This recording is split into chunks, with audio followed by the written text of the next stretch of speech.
1장 12절로 20절입니다. 요한계시록 1장 12절로 20절까지입니다.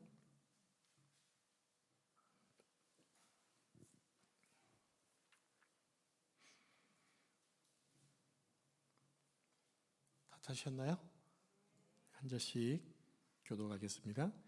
몸을 돌이켜 나에게 말한 음성을 알아보려고 돌이킬 때에 7 금촛대를 보았는데 촛대 사이에 인자 같은 이가 발에 끌리는 옷을 입고 가슴에 금띠를 띠고 그의 머리와 털의 희기가 흰 양털 같고 눈 같으며 그의 눈은 불꽃 같고 그의 발은 풀무불에 단련한 빛난 주석 같고 그의 음성은 많은 물소리와 같으며 그의 오른손에 7 뼈리 있고 그의 입에서 좌우에 날선검이 나오고 그 얼굴은 해가 힘있게 비치는 것 같더라. 내가 볼 때 그의 발 앞에 엎드려져 죽은 자 같이 되매 그가 오른손을 내게 얹고 이르시되 두려워하지 말라 나는 처음이요 마지막이니 곧 살아있는 자라 내가 전에 죽었었노라 볼지어다 이제 세세토록 살아있어 사망과 음부의 열쇠를 가졌노니 그러므로 내가 본 것과 지금 있는 일과 장차 될 일을 기록하라. 20절 같이 읽습니다. 내가 본 것은 내 오른손에 7 뼈의 비밀과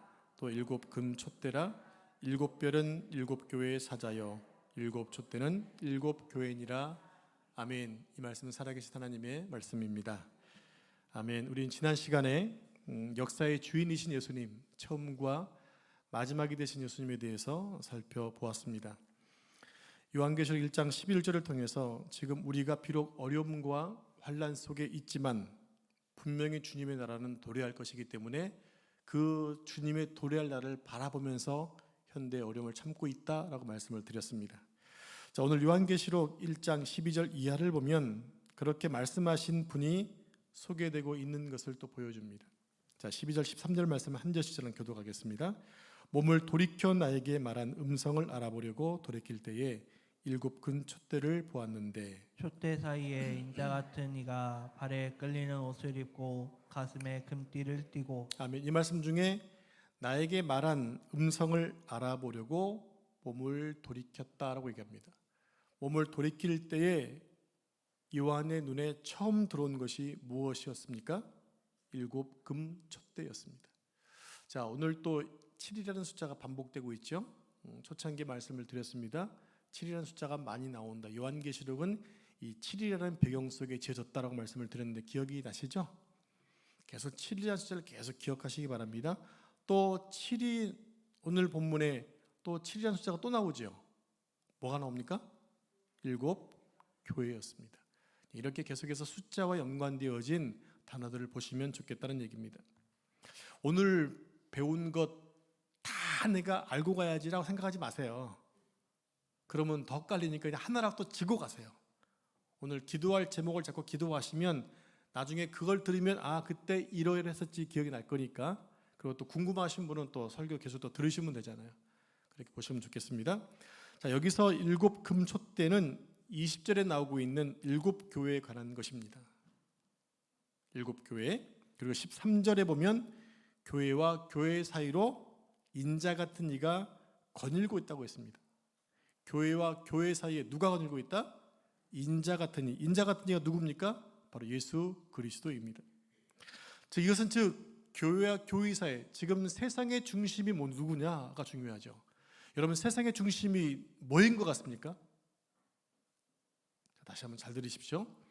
여러분, 세상의 중심, 하나님이 세상의 중심에 두시는 기관이 뭐예요? 그게 교회라고요. 온 세상의 중심은요, 교회예요. 그 교회와 교회사를 지금 누가 다니고 계세요?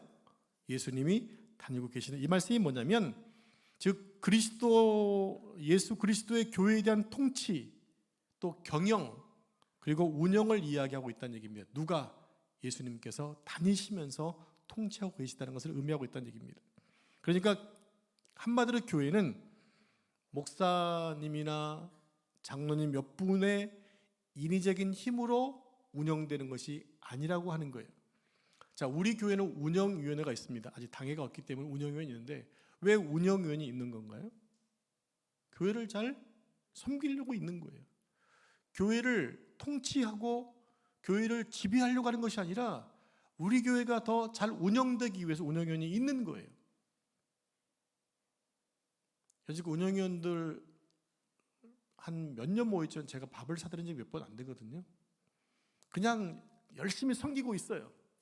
우리 교회가 더 하나님 모시기 아름다운 교회가 되기 위해 애쓰고 있는 거죠. 이런 것처럼 주님의 교회를 다니면서 사이사이에서 하나님이 지금 통치하고 있다는 얘기입니다. 경영하고 있다라고 하는 거예요. 그러니까 교회는 사람들에 의해 운영되는 것이 아니라 오직 예수 그리스도를 통해 운영되어져야 한다라는 얘기죠. 자, 교회는 순전히 예수 그리스도가 홀로 주관하시는 곳입니다. 교회의 주일은 하나님이시기 때문에 그렇습니다.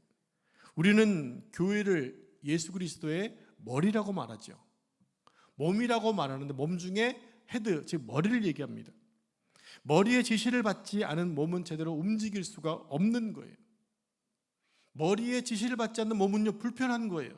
어디가 불편하니까 머리가 얘기하자면 장애를 가졌기 때문에 잘 못 움직이는 거예요. 재밌는 얘기 하나 해드릴게요. 뱀이 있잖아요. 여러분 뱀 보신 적 있으십니까? 최근에? 저 오늘 뱀을 봤거든요. 다행히 이놈이 죽었더라고요. 우리 철수 입사님이 보고 그냥 기겁을 하는데 용기 있으신 분이 그렇게 거의 바라는 처음 봤어요. 김명희 씨는 같이 잘 다니셔야 됩니다. 저분 뱀 무서워합니다. 네, 뱀이 죽어 있었어요. 그 뱀이 뱀꼬리가 늘 뱀 머리가 다니는 것보다 끌려다니니까 이게 화가 나는 거예요. 야, 너는 왜 맨날 내 뒤를 쫓아가야 다냐? 한번 위치를 한번 바꿔보자. 그래서 뱀 머리가 그래 바꿔보자 라고 바꿔줬대요. 그 다음부터 뱀 꼬리가 다니는데 눈이 없으니까 가시덤불 들어가면 몸이 찔리고 당 떨어져 떨어지고 나중에 불 속에 들어가서 죽었다는 거 아닙니까? 이게 뭘 얘기하냐는 얘기예요. 뭘 얘기하느냐. 머리가 괜히 있는 게 아니라는 얘기거든요. 여러분 머리가 지금 왜 위에 있을까요? 여러분 사람의 머리에서 눈이 왜 제일 위에 있는 줄 아세요? 하늘을 보라고. 그게 안드로포스 아닙니까? 안드로포스.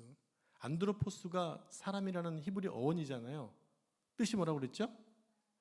하늘을 보는 자, 위를 보는 자는 뜻이 있단 말이에요. 얼마나 대단한 언어인지 몰라요. 그러니까 우리 위에서 위를 봐야 되는데 우린 주로 어디 보냐? 땅만 보고 다니면 안 된다는 얘기예요. 어떤 사람이 길을 가다가 500원을 주셨대요. 그 사람이 평생 땅만 보고 다니는 거 아닙니까? 왜? 돈을 주셨으니까. 또 주실까 하고. 그래서 평생 동안 모았던 것이 동전 몇 개, 또 단추 몇 개였다는 얘기가 있어요. 여러분 우리는 어디를 보는 자? 하늘을 보는 자입니다. 세상에 많은 사람들은 땅을 봐도 우리 믿는 자만큼은 이 어원을 아는 사람만큼은 하늘을 보고 위를 보고 주님의 뜻을 따르는 자가 되어져야 한다는 얘기입니다. 여러분 교회의 머리는 예수 그리스도세요. 그리고 우리는 예수님의 몸의 지체입니다. 자, 지체인 우리가 머리가 되겠다고 하면 안 됩니다. 모든 지체들이 머리 역할을 하려고 하면 그 몸은 정상적인 사람이 될 수 없는 거예요. 몸이 가장 건강할 때가 언제인지 압니까? 머리의 지시를 받을 때가 제일 건강한 거예요. 자, 본문 17절 말씀 같이 합독합니다. 시작. 그가 오른손을 내게 얹고 이르시되 두려워하지 말라 나는 처음이요 마지막이니. 자, 교회 사이를 거니시는 인자 같은 이가 그것을 보고 두려워 엎드린 요한에게 전능함을 상징하는 오른손을 얹고 하신 첫 번째 말씀이 뭐였냐면 바로 두려워하지 말라는 거였어요. 여러분 인생이 좀 답답하고 두렵죠? 여러분에겐 두려움이 없나요? 두려움이 없진 않을 거예요. 두려움도 차이가 있겠지, 강약의 차이가 있겠지만 앞날에 대한 모르는 문제, 내 건강, 내 자녀들이 잘 될까? 이런 생각하면 두려움이 있잖아요. 실은 두려움보다 염려라고 표현을 해야 되는데 오늘 하신 첫 번째 말씀 두려워하지 말라는 거였어요. 그리고 당신 자신을 가리켜 뭐라고 말씀하냐면 나는 처음과 마지막이다. 계속 반복되고 있는 말씀이죠. 이것이 무엇을 말하는 것일까요? 이것은 예수 그리스도께서 역사의 시작을 하시고 끝을 맺겠다라는 얘기입니다. 끝을 맺겠다.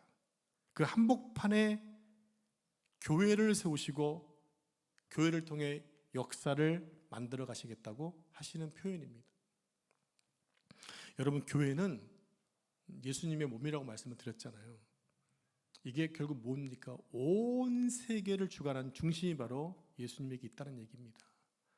왜냐하면 그분은 창조자이시고 오늘날 하나님을 믿는 사람들을 승리케 하시기 위해서 주님 몸된 교회로 머리가 돼서 우리를 지키고 계시다는 사실입니다. 우리가 그분께 잘 붙어 있으면 건강할 줄로 믿습니다. 자, 본문 18절 말씀 같이 합독합니다. 시작. 곧 살아있는 자라 내가 전에 죽었었노라 볼지어다 이제 세세토록 살아있어 사망과 음보의 열쇠를 가졌노니. 자, 이 말씀 보면 예수 그리스도 곧 교회를 통해서 역사를 통치하시고 경영하시는 예수님이 사망과 음부의 열쇠를 가지셨다고 말씀합니다. 사망과 음부의 열쇠를 가졌다. 예수 그리스도는 역사의 주권자로 역사를 마감하실 분입니다. 왜 그렇습니까? 주님이 오시면 종말이 되기 때문입니다. 여러분, 종말이 두 개가 있는 거 알고 계시죠? 하나는 개인적인 종말, 내 죽음이고, 또 하나는 인류의 종말이 있습니다. 우리는 개인적으로 언제 어떻게 될지 아무도 몰라요. 여러분, 앞으로 건강하게 몇 년 사시고 싶으시죠? 최 권사님, 몇 년 더 사고 싶으세요? 건강하게? 죄송합니다. 앞에 앉으면 그래요. 가장 눈에 띄니까. 네. 다만 뒤에 앉으시면 곤란한데 앞에 앉는 게 저한테 큰 도움이 됩니다. 감사합니다. 앞에 앉으신 분들. 네, 사람들은 나름대로 기준이 있죠. 당장 내일 주님이 오셔도 문제가 안 되지만 그래도 몇 년은 더 살고 싶어요. 그런 게 있을 수 있잖아요. 언제까지 살고 싶으세요? 근데 그것이 내 마음대로 되느냐? 안 된다는 얘기입니다. 갑자기 등이 아파가지고 병원 갔더니 큰 병원 가보세요. 병원 갔더니 치유할 수 있는 처자가 몇 개. 우리 가운데 흔히 있는 일이잖아요. 어떻게 될지 모르니까 겸손하게 살아야 되는 거예요. 하루하루를 행복하게 사셔야 되는 거예요. 내일의 행복을 위해 오늘 굶으시면 안 되는 거예요. 네? 내일 맛있는 거 먹어야지 생각하면 오늘 굶으시면 내일 못 먹을 수도 있어요. 어떤 게 지혜로운 겁니까? 오늘도 맛있게 드셔야 되는 거예요. 내일은 내일이기 때문에. 오늘 성경이 참 번역이 잘 됐어요. 내일은 내일이 염려한다. 내일도 아직 살아보지도 못한 사람이 내일 염려하면 그게 얼마나 어리석냐는 그 얘기예요. 오늘 하루 행복하셨나요? 다시 한번, 여러분, 오늘 하루 행복하셨나요? 지금부터 행복하신가요? 그게 정상인 거예요. 저는 여러분들이 그랬으면 좋겠습니다. 역사를 주관하시는 분이 하나님의 인식을 믿는 사람들은 그렇게 살아야 돼요. 내일은 나에게 물론 준비하지만 오늘이 나에게 마지막을 생각하고 주님을 잘 믿을 때 그게 얼마나 행복한 삶이겠습니까? 자, 그리스도가 십자가에 달려 죽으실 때 인간적인 눈으로 봤으면 분명히 철저히 망하고 패배한 자의 모습이었을 거예요. 그래서 아마 로마 병정들이나 예수님을 죽이기 힘썼던 종교 지도자들은 기뻤을 거예요. 그것을 치고 그날 밤에 행복했을지 몰라요. 드디어 그 예수를 죽였다라고. 그리고 세월이 흘러 복음의 씨가 뿌려진 지 50여 년이 지났습니다. 교회는 여전히 꽃피워질 것 같지 않습니다. 복음은 전파되지만 사람들은 더 고생합니다. 왜냐하면 로마의 11대 황제였던 도미티안누스가 철저한 박해를 했기 때문입니다. 그래서 그 중에 한 명이 지금 사도 요한이 반모섬에 유배되어 있잖아요. 교회는 더 이상 회복되지 않을 것 같아요. 시간이 가면서 더욱더 어려워져 힘들어져요. 교회는 근데 무능해요. 아무런 소망이 없어요. 노말하거나 악의 그 총체를 뒤엎을 만한 능력이 안 보이는 거예요. 그러다 보니 사람들의 신자들의 삶도 점점 암울해지기 시작하고 교회마저도 꿈을 잃어버리고 맙니다. 이때 마지막 남겨진 제자 가운데 사도 요한도 어김없이 인류의 힘에 의해서 반모섬에 갇히게 되죠. 그러나 바로 그 순간에 하나님께서 요한에게 환상을 통해서 교회의 꿈을 회복시켜주고 있다는 얘기입니다. 노마의 10대 박해를 통해서도 기독교는 건장했고요. 결국 노마를 집어삼키고 맙니다. 313년, 393년 기독교를 박해하고 393년인가 그때는 아예 기독교를 로마의 국교로 지정하게 되죠. 교회가 승리했다는 얘기입니다. 오늘날 우리 한국교회가 바로 이런 꿈을 회복해야 됩니다. 오늘날 한국교회가 이 세상에 무도하고 악한 세력들에 의해서 교회가 힘을 잃고 전복되는 것처럼 보이지만 교회는 이 땅의 유일한 소망의 공동체라는 사실이에요.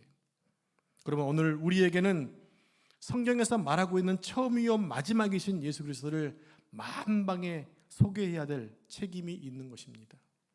부자 만드는 예수, 병 고치는 예수, 성공을 보장하는 예수가 아니라 역사의 주관자이신 예수 그리스도를 바르게 소개해야 하는 거예요. 여지껏 한국교회 물론 이런 부분에 많이 힘써왔지만 교회 가면 복을 받느라는 이런 잘못된 번영신학에 대해서 한국교회가 힘을 잃어가고 말았어요. 교회는 커졌습니다. 외적으로 커졌지만 그 안에 힘이 없었고 그 안에 거룩한 깨끗한 피가 흐르지 않았다는 거예요. 그러다가 코로나라고 하는 큰 전염병 만나니까 반토막 나버렸잖아요. 한국교회가. 부정적으로 보면 그렇습니다. 근데 긍정적으로 보면 어떤 거냐? 하나님이 알곡을 뽑아내셨나라고 저는 해석하고 싶어요. 알곡은 그게 한국교회가 외형적으로는 1200만이었지만 알고 보니까 600명이 참 신자네. 여러분 그 중에 어디에 포함되어 있나요? 나는 알곡이었나? 아니면 축정이었나? 제가 이 시골에 와서 이 농사를 짓는 걸 보고 저는 쭉정이가 있잖아요. 피인 줄 알았어요. 피. 근데 쭉정이는요 알곡하고 똑같이 생겼어요. 근데 그 안에 알이 없어요. 그게 쭉정이에요. 모양은 똑같아요. 그 안에 뭐가 없어요? 알맹이 쌀이 없는 거예요. 외형은 교회에 나오면 그렇지 않겠죠. 임직받아도 되겠죠. 목사도 가능하니까. 그런데 그 안에 생명이 없는 거예요. 생명이 없던 자들이 생명이 있는 처럼 이렇게 해왔는지도 몰라요. 변질된 복음이 아니라 거칠고 단순해도 역사를 주관하시는 처음과 나중 되시는 예수 그리스도의 십자가 구원과 부활을 증거해 내야만 하는 것입니다. 그게 오늘날 내가 존재하고 있는 우리 교회가 존재하고 있는 유일한 이유라고 하는 거예요. 그것에 빠지면 복음의 핵심을 잃어버린 거죠. 그 핵심을 전할 때 전하는 사람은 담대할 수 있는 거예요. 왜냐? 핵심을 알기 때문에, 진실을 알기 때문에. 여러분 법정이나 어디에서도 진실한 사람은요 얘기할 수 있는 거예요. 칼을 안 무서워하는 거예요. 왜? 나는 진실한 것을 알고 있기 때문에. 근데 그 진실한 것을 모르면 생각지 못한 질문이 들으면 말할 게 없는 거죠. 진실을 모르니까. 정확한 것을 전하지 않기 때문에 주저하는 것이고 피하고 싶은 것입니다.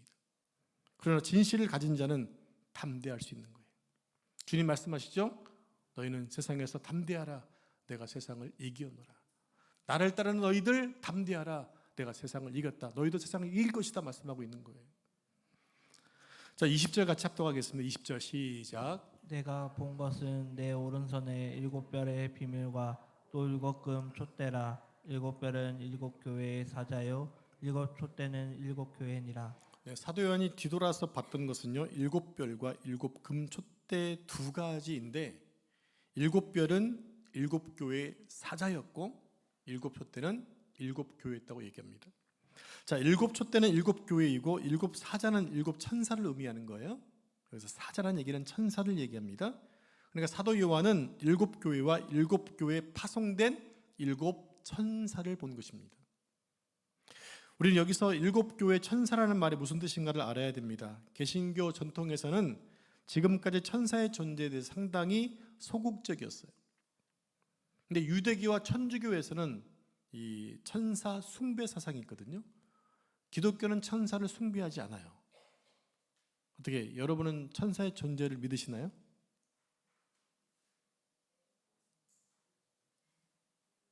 왜 저를 헛갈리게 하시죠? 여러분 천사의 존재를 믿으시나요? 어떻게 하세요 그거를? 성경에서 말씀하고 있잖아요.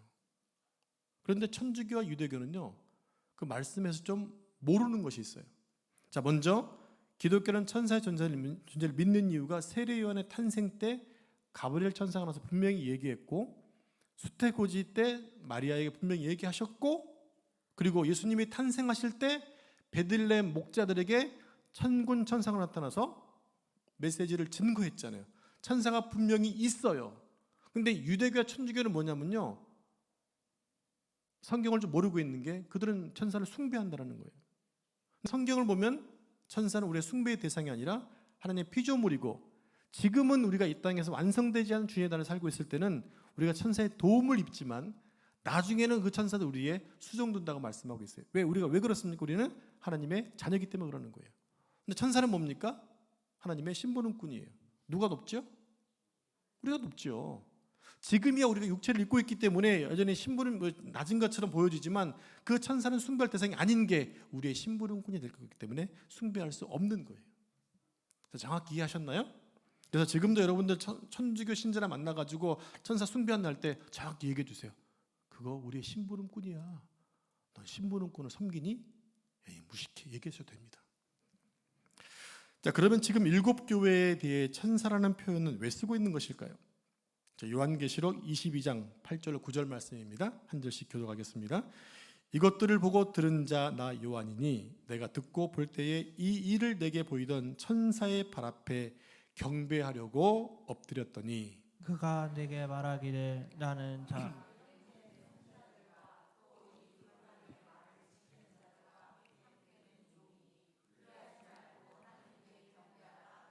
네, 이 말씀 보시면 사도 요한이 환상을 보고 무서워서 또 너무 경이로워서 그 환상을 보여준 천사에게 뭐 하라고 그랬어요? 경배하려고 엎드렸어요. 그때 천사가 뭐라고 얘기하나요? 요한의 경배를 거절합니다. 자, 9절 보면 천사가 이렇게 말하죠. 같이 합독할까요? 9절 시작. 나는 너와 내 형제 선지자들과 또 두루마리의 말을 지키는 자들과 함께 된 족이니 그리하지 말고 하나님께 경배하라. 자기를 뭐라고 표현하나요? 종이라고 표현해요. 그 종에게 주인이 엎드려 경배하는 거 문제가 있는 거잖아요. 실제로 유대교 안에 천사 숭배 사상이 있었지만 요한계시록 22장의 초점은요, 천사 숭배 여부의 문제가 아니라는 겁니다. 천사가 자기와 성도들의 관계를 어떻게 설명하는가 잘 보면 나는 너와 내 형제 선지자들과 또 이 두루마리의 말을 지키는 자들과 함께 된 종이라고 말합니다. 여기서 내 형제, 너, 또 두루마리의 말을 지키는 자를 하나라 모아 말하면 뭐냐? 교회라는 거거든요. 천사가 교회와의 관계를 어떻게 얘기하고 있느냐? 함께 된 종으로 표현하고 있다는 얘기입니다. 왜 천사는 자신이 교회와 연합한 존재인 동시에 하나님의 종이라고 표현하고 있는 것일까요? 여러분, 교회는 비록 지금 현재 땅에 속해 있지만 그 소속과 성격은 천상에 있다는 겁니다. 이 말이 좀 어려우신가요? 지금 교회는 이 땅에 속해 있지만 이 교회의 성격이 어디 있다는 얘기입니까? 하늘나라에 소속되어 있다는 얘기예요. 여러분, 제가 말씀드린 예루샬라임, 히브리어의 임이라고 붙은 것은 복수형이거든요. 복수라는 얘기 뭡니까? 어딘가 똑같은 실체를 가지고 있다는 얘기예요. 그래서 우리가 성막 공부했죠. 성막을 공부할 때 모세는 뭘 보고 졌냐면 하늘나라에 있는 성소를 보고 지은 거예요.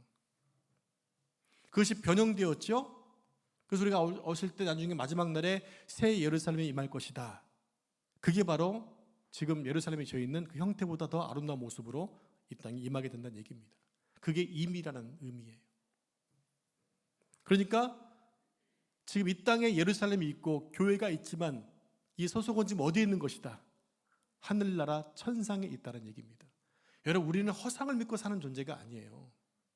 분명히 보여진 것, 분명히 계시되어진 것을 믿는 확실한 증거가 있는 것을 보고 믿는 하나님의 사람들이라는 사실을 잊지 마시기 바랍니다. 그러니까 이 말을 뒤집어 보면요, 교회라는 공동체는 땅에 있지만 천상에 속한 천상적 공동체라는 뜻입니다. 이것이 성경의 일관적인 주장이에요. 사랑하는 성도 여러분, 오늘 이 땅의 교회들은 하늘의 꿈을 잃어버리고 살고 있어요. 그런 거룩한 존재, 거룩한 신분과 거룩한 하늘에 속한 공동체에도 불구하고 이 땅에 살고 있는 교회들이 그 신분을 모르니까, 그 성격을 모르니까 어떻게 지내고 있다는 얘기입니까? 하늘의 꿈을 잃어버려 살고 있다는 얘기예요. 교회는 이 땅에 있지만 하늘을 지향하고 그 꿈을 이 땅에서 실현하는 기관으로 존재해야 되는데 교회가 육신의 것을 찾고 낮은 가치를 추구하다 보니까 점점 세속화되어지고 있다라는 얘기예요. 제가 초반에 말씀드려서 교회는 세상의 중심이다, 역사의 중심이다. 그러면 가치가 높은 거예요, 낮은 거예요? 높은 거예요, 낮은 거예요? 높은 거잖아요. 그럼 높은 신분에 맞게 살아야 되는 거잖아요. 근데 우리는 뭡니까? 낮은 가치를 추구하고 있어요. 건물을 크게 짓는 것, 자랑하려고 하는 것, 교육은 복 받는다고 하는 것, 신분 자체부터 복을 이미 받은 자에도 불구하고 그것을 찾으려고 노력하고 있는 하다 보니까 세상에 교회 문이 점점점 낮아지고 있어요. 물론 낮아지는 의미는 많은 세상에 들어올 수 있는 좋은 것은 되지만 그 낮았다는 얘기 뭡니까? 그만큼 세속적인 문화가 막 들어오고 있다는 얘기예요. 변질됩니다. 교회가 육신의 것을 찾고 낮은 가치를 추구하다 보게 되면 이상한 기관으로 변질되게 되는 거예요. 꿈을 잃어버린 교회가 된다는 얘기입니다. 교회는 이 땅에 존재하지만 하늘에 속한 교회 공동체로서 이 신비로움을 우리가 경홀히 여기거나 우습게 보면 절대 안 되는데 어느 순간 세상의 교회를 보기를 너무 우습게 알고 있다는 얘기입니다. 우리가 이 비밀을 만분의 1이라도 깨닫게 된다면 우리의 삶이 지금처럼 속되고 또 무력하며 초점 없는 것처럼 무의미하게 살지는 않을 거예요. 우리의 정체와 성격이 얼마나 신성하고 강력한 것인지를 비밀의 끝자리에다 붙잡게 되면은 지금처럼 욕먹는 교회로 살지 않을 거라는 얘기입니다. 저는 지금의 한국교회 생각할 때마다 마음이 너무 아파요. 답답하고 숨이 막힙니다. 그런 저를 보고 아내가 왜 그렇게 얼굴이 어둡냐고 얘기해요. 하늘의 이상을 꿈꾸고 살아야 할 교회가 너무 힘이 없는 게 너무 가슴 아파요. 세상에 빛을 전하고 소금을 뿌려대야 되는데 전혀 그렇지 못하고 있는 제 가슴이 아파요. 어느 지역에서는 차별적 금지법을 막아야 한다고 하면서도 급진적인 사람들에게 표를 몰아주고 있지 않습니까? 현재 한국교회 모습이에요. 차라리 기도라도 하지 말지. 기도를 하면서 어떻게 포괄적인 금지법을 통과시키고 있으려는 그런 급지파들에게 표를 몰아줍니까? 이 얘기를 선거 전에 얘기했으면 저 선거 유세한다고 뭐라 했겠지만 지금 끝났잖아요. 그러니까 더 안타까운 거예요. 이제는 어찌할 수가 없기 때문에 안타까운 거예요. 여러분들이 그러지 않았을 거라 믿지만 그렇게 했던 사람들이 많이 있기 때문에 그런 얘기를 드리는 것입니다. 여러분들처럼 교회를 사랑하는 성도라고 한다면 점점 힘을 잃어가고 있는 한국교회를 위해 또 성도들을 위해 눈물로 기도해 줘야 됩니다. 이 포괄적 차별금지법이 통과되고 나면 아무리 후회하고 돌이켜도 소용이 없어요. 영국교회가 그렇고 미국교회가 그렇습니다. 영국교회 사람들이 한국교회에 그랬다지 너희는 절대로 포기하지 마라. 절대로 양보하지 마라. 라고 들려줬지만 에이 그러겠어? 아니요. 지금 영국교회, 영국교회, 미국교회 보여주고 있잖아요. 우리에겐 그것이 이미 모델이 있는 게 너무 감사해요. 모델이 있는 게. 그러니까 저희는 그래도 괜찮아요. 저희는 뭐 10년, 20년 때는 못 하겠죠. 근데 여러분 지금 초등학교들 학교 가보세요. 얼마나 지금 이런 동성애가 자연스럽게 가르쳐지고 있는지. 기도할 수 있을 때 기도하는 게 필요합니다. 하나님의 은혜가 한국교회에서 떠나지 않도록 여러분 기도해 주셔야 됩니다. 자, 지상에 있지만 천상적 존재인 교회의 비밀은 무엇입니까? 자, 비밀은 헬라어로 무스테리온, 보십시오. 무스테리온이라는 단어입니다. 두 가지 의미가 있어요. 신비, 미스테리. 또 하나 비밀, 시크릿이라고 하는 단어가 있습니다. 근데 좀 달라 의미가. 자, 이 단어를 무스테리온 단어를 똑같이 쓰고 있는 구절이 다니엘서에 나와요. 다니엘 2장 28절 말씀 같이 합독합니다. 시작.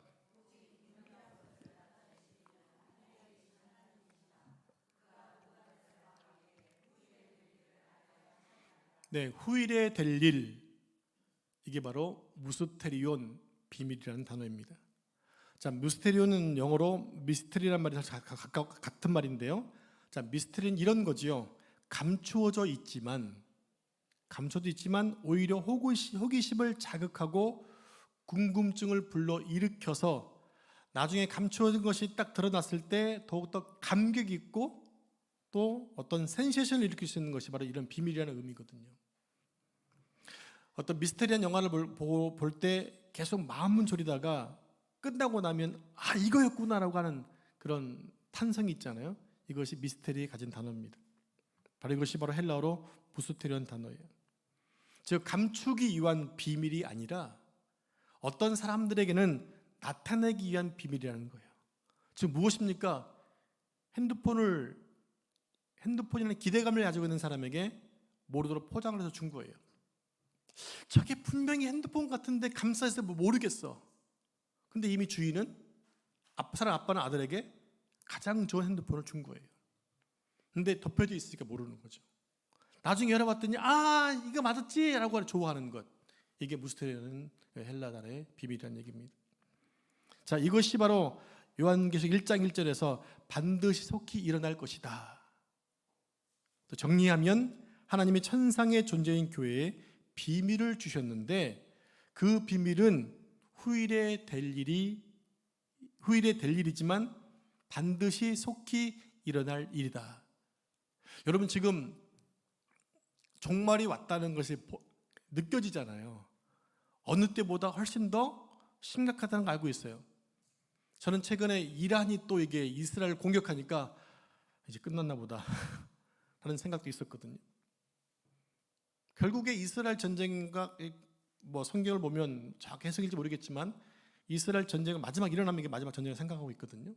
근데 이란에서 저같이 어마 300대인가요? 300대 이 무인 드론을 떨쳐가지고 막 그냥 난리를 폈잖아요. 다행히 잘 넘어가고 있는 것 같아요. 아주 우리 좀 기회가 더 있는 것 같아요. 더 사랑하고 더 열심히 일을 해야 되지 않을까 생각됩니다. 네, 후일에 될 일이지만 반드시 이루어질 일이다. 우리는 이루어질 일을 향해 지금 계속해서 나아가고 있는 거예요.